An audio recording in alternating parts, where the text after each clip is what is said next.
The grace of God is available.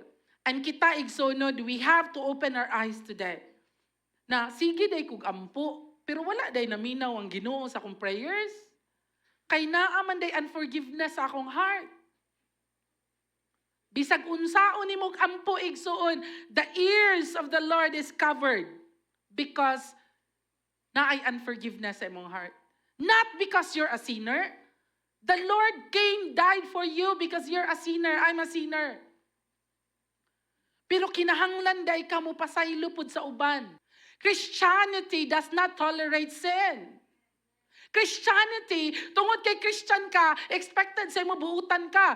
And buutan, people think that kung buutan ka, magpa-abuse ka. Kung buutan ka, sige lang, o sige kong pasaylo, then sige ko nimo i-abuse? Of course not.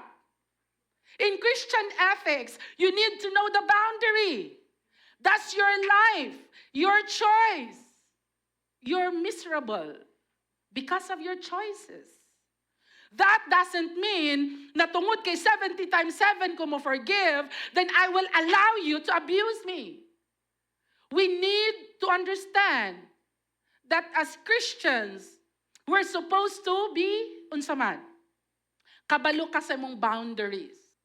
Tangtango na to sa tong hunahuna igsuon nga Kristohanon ka, buutan ka, ang pagkabuutan, musugot ka busaran.